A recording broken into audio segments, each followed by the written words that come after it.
తురుష్కులు భారతదేశంలోకి రాకమునిపే గుమ్మటాలతో మందిరాలు కట్టుకునే టెక్నాలజీ మన దగ్గర ఉందని చెప్తాడు. సుల్తాన్ల కాలానికి ముందు కనిపించే గుమ్మటాలను కరోటక లేదా కార్బెల్ట్ గుమ్మటాలంటారు.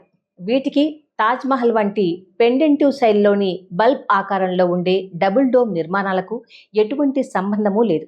భారతదేశంలో తురుష్కుల రాకకు ముందున్న పెండెంటివ్ డోమ్ ఉదాహరణ ఒక్కటి కూడా కనిపించదు. తాజ్మహల్ రాళ్లపై ఉన్న చిత్ర విచిత్ర గుర్తులను తెరపై చూపిస్తూ ఇవన్నీ వైదిక చిహ్నాలే కనుక ఇది హిందూ దేవాలయమని మరో వాదన చేస్తుంది ఈ సినిమా. కానీ స్వస్తిక్, తిరగబడిన కమలం చిహ్నం, త్రిశూలం, చేపు వంటివన్నీ నిర్మాణ కార్మికులు చేసే మేసన్ మార్కులే. సినిమా మొత్తం సత్య శోధనలా కాకుండా సిసలైన భారత చరిత్రపై హిందుత్వ దాడిలా కనిపిస్తుంది.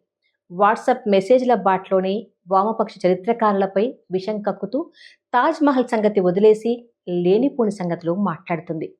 చోళుల వంటి హిందూ రాజుల గురించి, అజంతా గుహల వంటి హిందూ స్మారకాల గురించి పాఠ్యపుస్తకాల్లో చెప్పడం లేదట. బడిలో సరిగ్గా పాఠాలు చదివిన వాళ్ళు ఇవన్నీ బడిలోనే చదువుకున్నారు.